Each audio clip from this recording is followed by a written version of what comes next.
Kay this Christian Di Baligar, meron tayong mission na gagawin niya yun, Armed Forces of the Philippines, police na rin. At police patayin niyo na rin. Basta ng mga siraulo, napakaraming kumukunti bilang natin. Ang bilang na lang natin na inaabot na lang ng mga 10 million. 10 million na lang tayo. Babawas tayo ng mga siraulo. Kasi ayaw ng Diyos yung mga masamang tao. Tumawa kayo. Tumawa kayo, sabihin nyo, sino ba ako? Hindi nyo kilala. President, sino ba president yan? Hindi na ako aware sa president yan, pero si Marcos, kilala ko niyan. Ang gawin natin, baril na sa, pasabugin yung utak ng mga, yung mga basher. Gawin nyo, para mabawasan tayo dito ng mga siraulo. Kawawa naman yung mga inosente. Pati ako. Kawawa naman yung mga tao na inosente na ginagago, di ba? Kahit sa politika ako, ano nyo rin. Kasi nakita yung siraulo, hindi natin masasabi na kung matalino ka, hindi ka mas di ka siraulo. Hindi nyo alam, sino ako? Ako lang naman mas mataas sa Diyos. Ayaw nyo maniwala.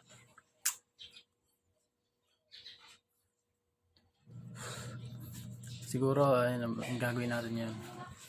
Baka magkaroon pa ng bunga si Raulo yan, madami pa. Pwede rin. Kung nagkaanak yan, babatayin din natin.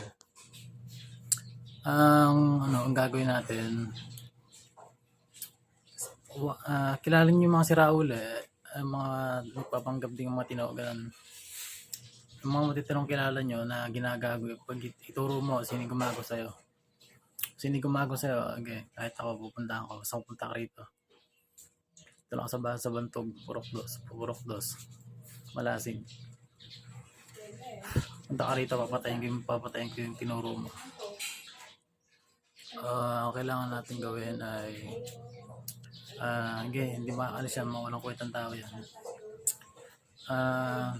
Kulong or it's either kulong or patayin. Yan ang pinaka the best solution kasi mas malala pa sa addict yan. Ang addict pag tahimik na lang. Yung mga siraulo kahit hindi nag-addict yan. Ang dadamay na lang ng yan. Ang dadamay ng kaparehas nila. Gawin nyo to presidente. Ako to si Christian. Kilala ako pinakamatalino ng tao sa buong mundo. Pag di nito ginawa, putang ina. Kawawa kami.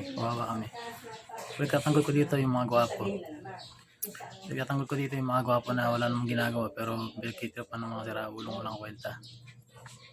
Kung hindi niya natindihan ba't ginagawa. Kasi bobot pangit ka. Kung pangit ka, huwag ka mandamay ng kapangitan ng pagkatao. Pag pangit ka, huwag ka mandamay ng pangit mo ugali. Kasi kami mga gwapo, hindi kami itsura lang. Hindi kami nabuhay sa itsura lang. Mga responsable kami tao. Kung nainggit ka ba't ako kamandamay. Hindi namin kasalanan ganyan ako pinanganak. Naintindihan niyo kasi ako kanina. Nagtawan na naman ako, nangingil ako, namali lang ako. Ano mo ginawa? Hingi ako dati ng 50, di naman niya alam istorya ng buhay ko. Diba? Di naman niya alam istorya ng buhay ko. 250 munti ko nang makuha, 50 lang hiningi ko kasi nalingat ako. Nagtawan na ako, di ba? Kasi gawin yan, putangan na wala. Yung mga ganong tao, karumal-dumal na dapat ang karumal-dumal na na sentensyon dapat ng gawin sa mga ganon. Mas may gumawa ng ganon, yung mga jeepney driver, mga tricycle driver na walang pinag-aralan. Wala kang pinag-aralan, pero yung mabuting tao hindi niya inaaral yan. Pag yung mabuting tao hindi inaaral sa eskwela niya. Asa pa kasi sa namuha mo sa tao yan. Pag di binawasan yung mga taong gano'n, putang ina, kawawa kami. Pati ikaw presidente ka, totoo yun. Hindi ka magano kasi may kapangyarihan ka. Ngayon, presidente, gamitin mo na may kapangyarihan mo para pati kami madamay. Pati kami madamay sa kapangyarihan mo, putang ina.